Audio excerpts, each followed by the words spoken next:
Broadcast begins in 3, 2, 1. Ladies and gentlemen, boys and girls, my great friends, welcome back to the Man Cave.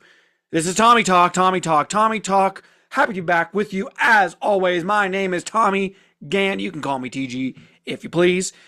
And happy to be back with you beautiful people once again on these internet streets. These internet streets never get less complicated. I think we've all realized that as, time has gone on. Things don't get easier. It seems like everything gets tougher and weirder, but at least we have, sports to occupy our time, I guess, for our time we have. In any case, let's begin National Football League. And this is my show, so I can talk about what I want. I want to talk about the Chicago Bears. Chicago Bears, 8-3.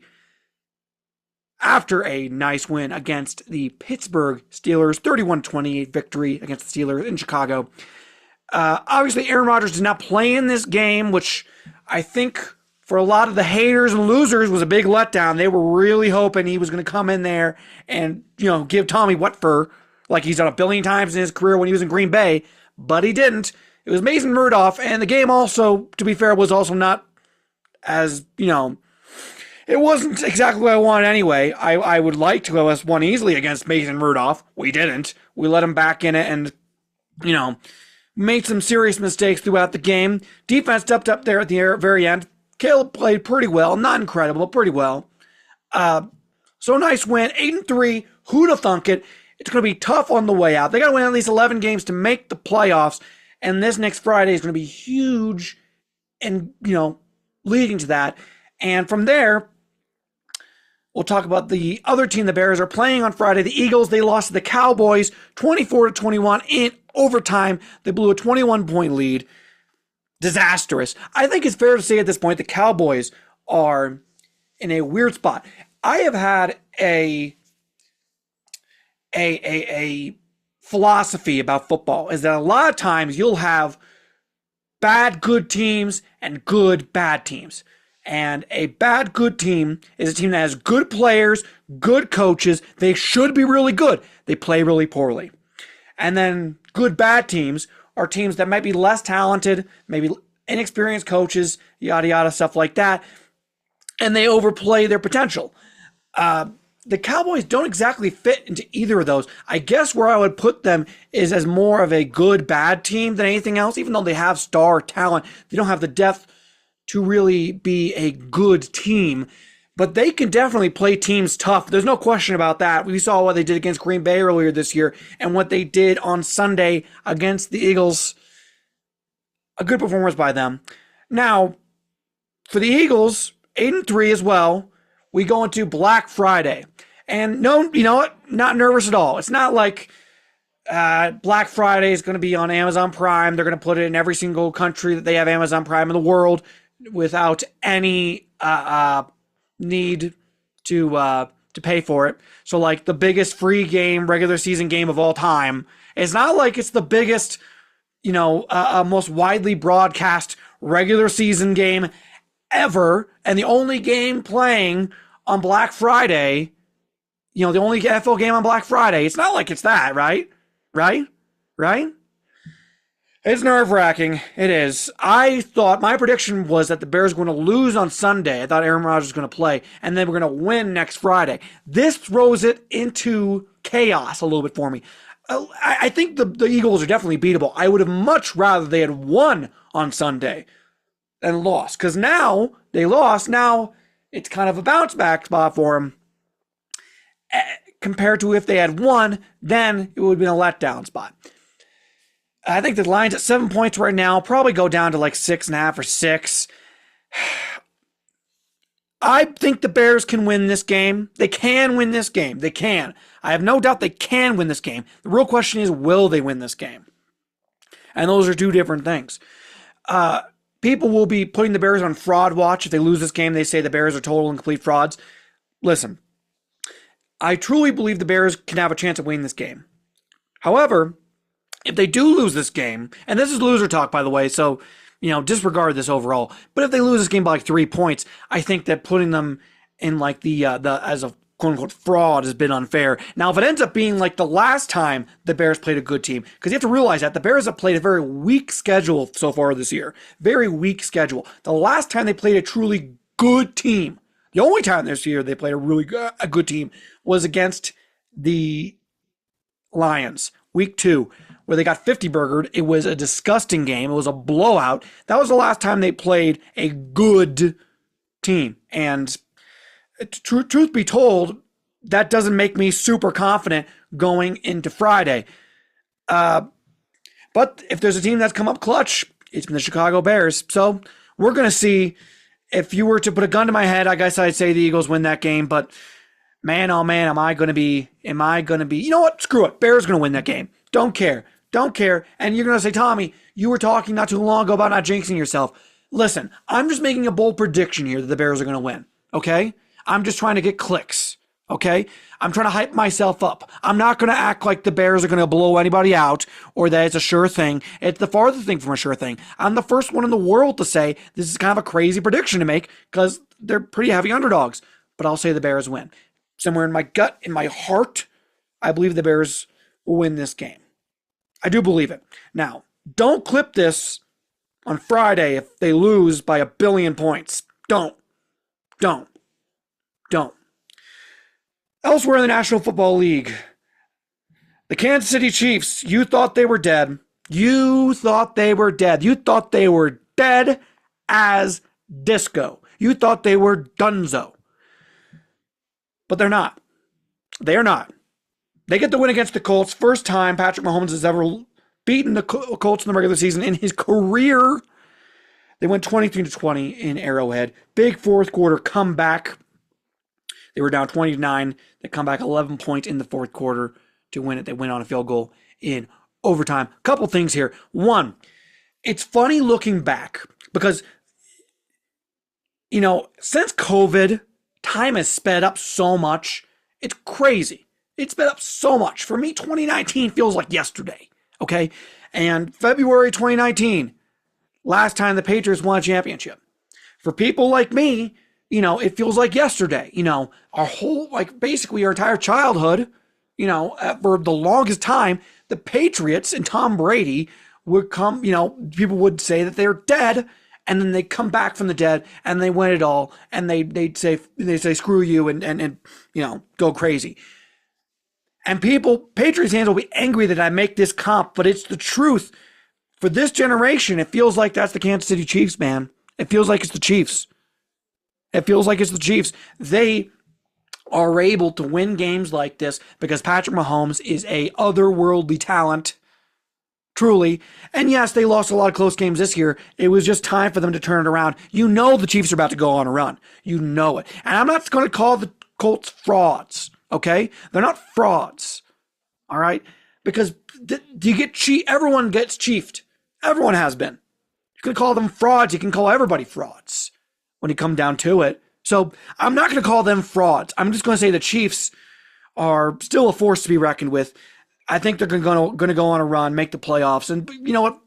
They're probably going to end up winning the Super Bowl. Let's all be honest with ourselves here. It's inevitable. They're going to make a massive run. They're going to say, screw you.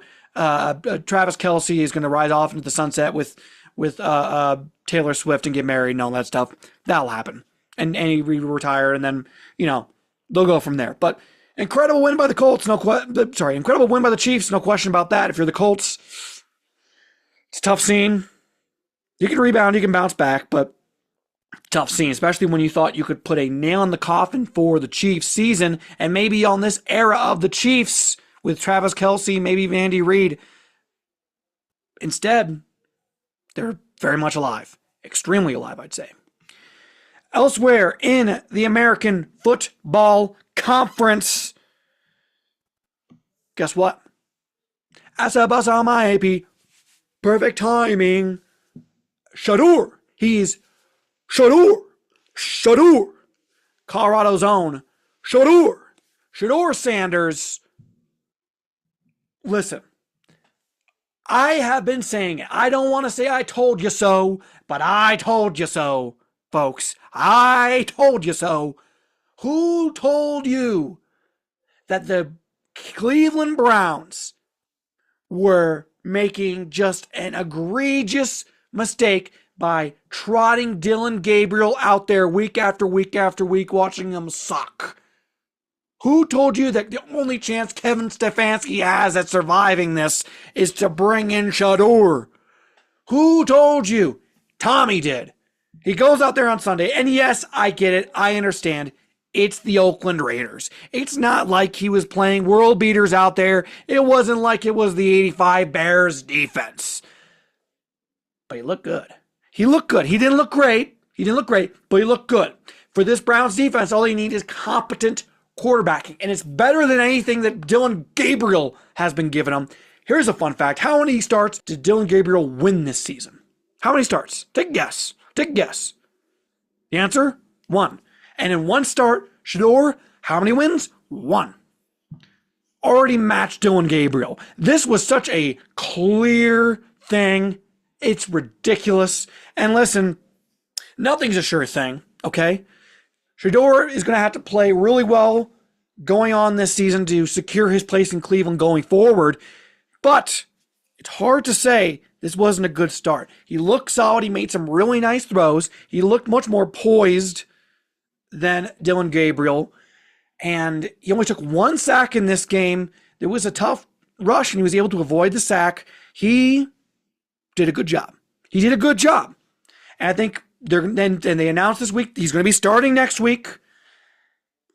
You got to build on this momentum, Shador. We believe in you. I believe in you. And Cleveland fans, you better be hoping because, strings a few things together, gets him some time with the first stringers, which he hadn't gotten before. And who knows, maybe you found your guy. We'll find out. But Shador, he is Shador. He's making it happen. And finally, told you so moments. I don't know if you had the displeasure, if you're anyone who isn't a Packers fan, of watching the Packers-Lions game this last Sunday.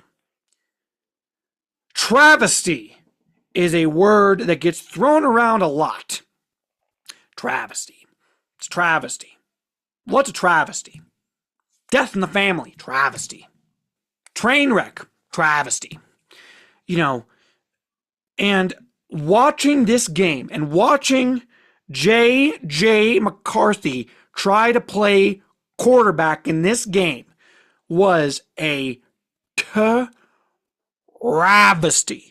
Travesty. My goodness. It was about as bad as it gets. My goodness. I believe I saw that if he had just spiked the ball on the ground every time, he would have a higher QB rating than what he had in the game. It's nuts. 87-yard, 2 interceptions. He takes 5 sacks. He could not hit the broadside of a barn. It was loco. Crazy town. And we've been saying this. Everyone knew that this was always kind of a long shot going into J.J. McCarthy coming into the National Football League. It was always going to be a long shot. You looked at his stats in college and he didn't have the production.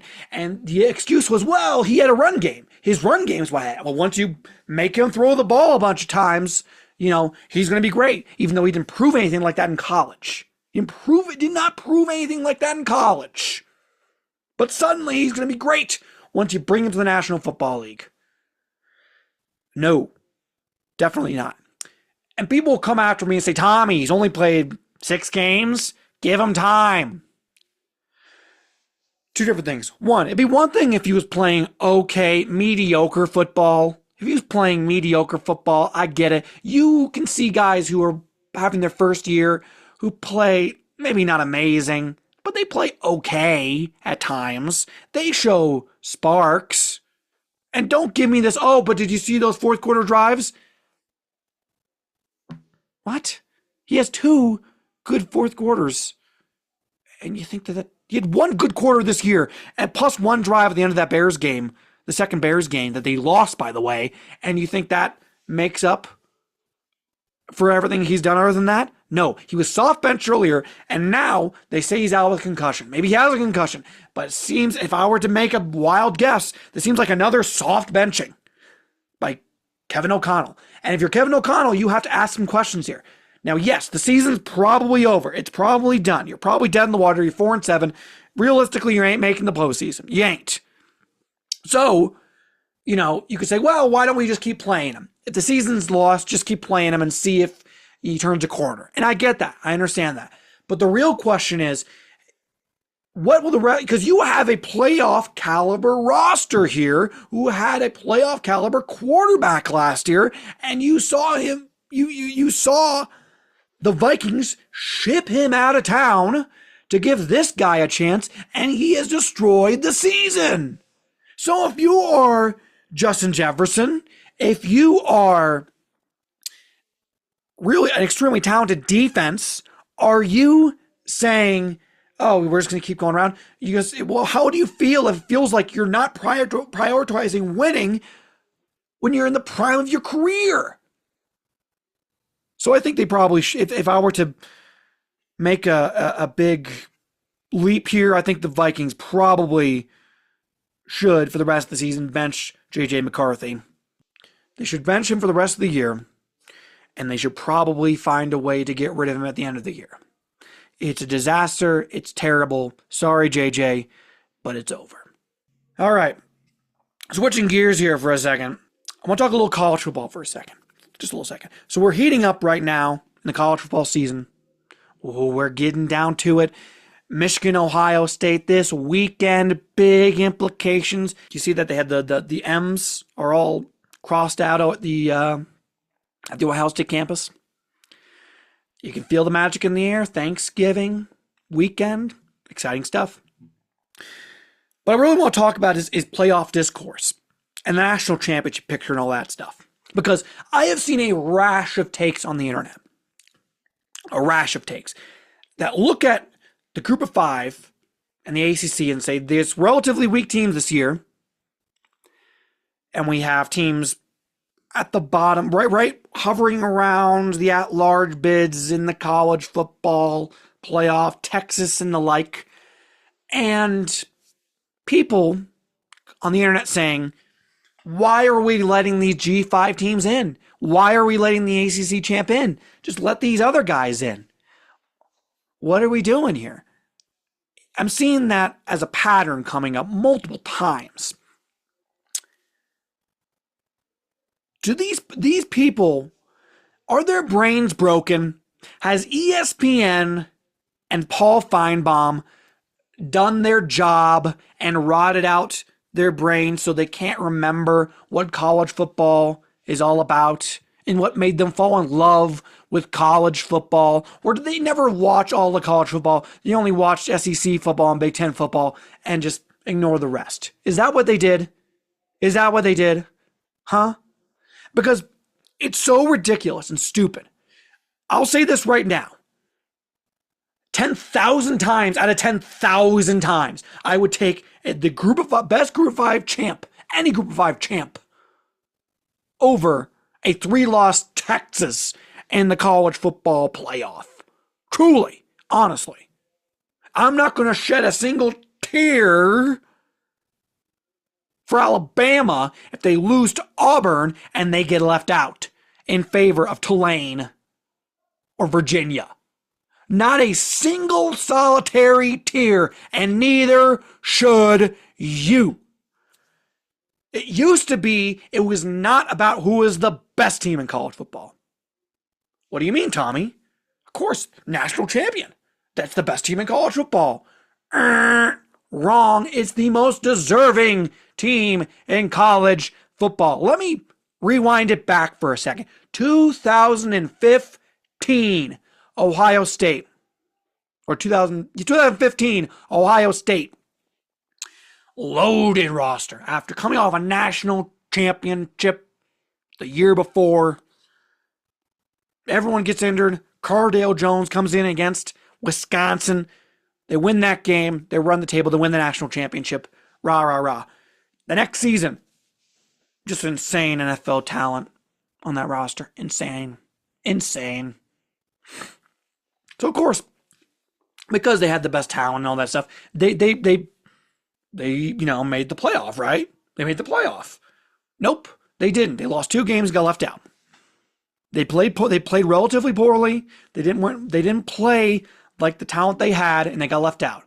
In the current college football playoff, they'd be in. They'd be in. Like last year's Ohio State team. Fast forward to last year's Ohio State team. Okay? They lose that game against Oregon. Close game against a good Oregon team. And then they lose to a mid, at best, Michigan team in one of the most embarrassing losses I can imagine. And they're still in the playoff and they run the table because they are so talented. They win the national championship. I'm sorry. It's not that long ago in my memory that Ohio State team would have been in the Fiesta Bowl and half their starters would have sat out for the NFL draft. Wouldn't have won a national title. Instead, they get to be national champions. Rah, rah, rah.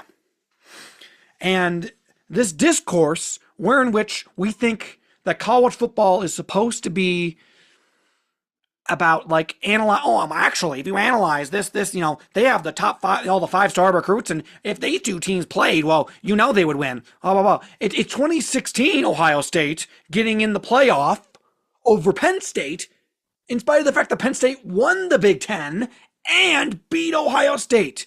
It is people deciding that the on-the-field results don't matter as much.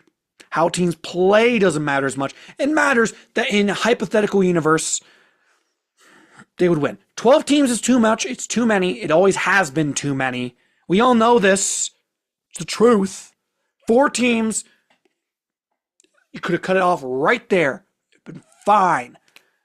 Wouldn't have killed anybody. Instead, we expand and expand and expand. It's not enough for these people. It's not enough. We expand and say, okay, we expanded now. Now we're going to extend an olive branch out to the smaller schools, which is fair, I'd say. But it's not enough. It's not enough. It's not enough. We didn't let 3 lost Texas in? It's a catastrophe. We didn't let 3 lost Alabama in? Catastrophe. It's not. It's not. They didn't deserve to be in. They didn't deserve it. They didn't deserve it. So you're not going to see me shed any tears. It is time to bring back legitimacy to college football, wherein which you have to have special seasons. Okay? And I'm sorry, you do get punished for playing in a tougher conference. Hey, you play in a tougher conference, you do have tougher opponents. You get left out when you don't win enough. Sorry, you're in the big leagues. Sorry. And it is college football, and these are college players, and you don't want to leave behind half the sport. So of course you let in a G5 team. Instead of understanding that, it's just greed. It's greed. It's greed. It's ESPN style greed. It's ESPN, Fox, the Big Ten, the SEC wanting more and more and more and more and more. They can't let the group of 5 get one guy in. And people will say participation trophy. Ain't how this works. Ain't how this works. I think that there is a legitimate argument to be made. In college football specifically. If you do not win your conference championship, you have no right to claim to be the national champion. How can you be the national champion of college football if you can't win your conference championship in college football? There's a question for you. What do you think about that? That seems like that doesn't make sense. How is it that Oregon won the Big Ten championship last year? But Ohio State wins the national championship? Come on. Ridiculous.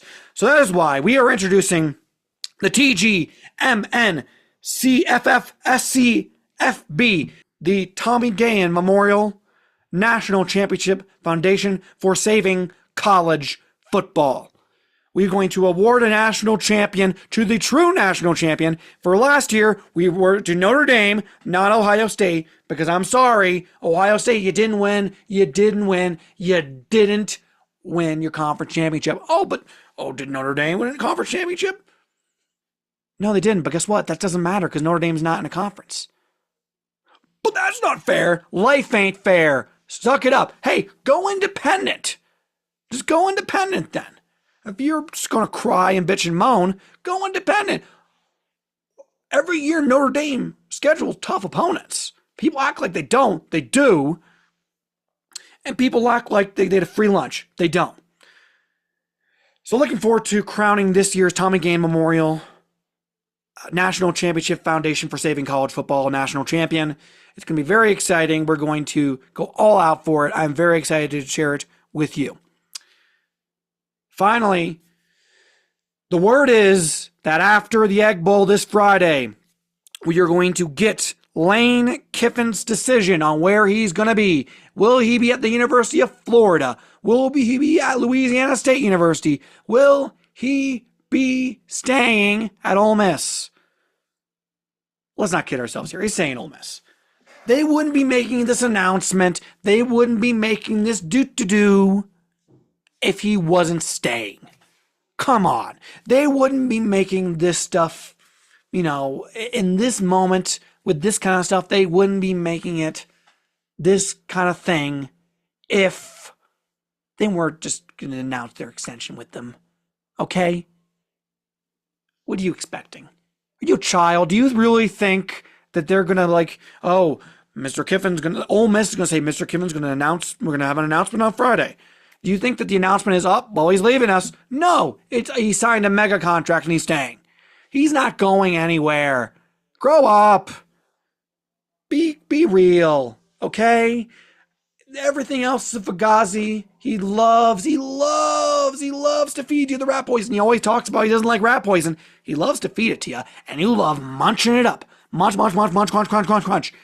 That's what you're doing with Lane Kiffin, because he is staying at Ole Miss. I'll eat my hat if he doesn't. He'll eat my hat. Eat it. In any case, folks, thank you all for watching. Please subscribe.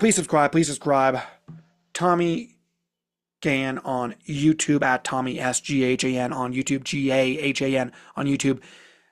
Subscribe on social media at Tommy, TOMMY SSGAHAN on Twitter, on Instagram, on the TikTok, everywhere. Subscribe, like this video, comment, share it with your friends, show it to your grandmother and say, look at this handsome devil.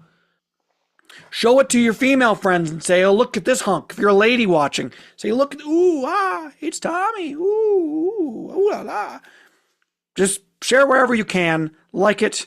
Thank you all from the bottom of my heart for watching. My name is Tommy Gann, TOMMYGAHAN, at TOMMYSGAHAN. And you have been watching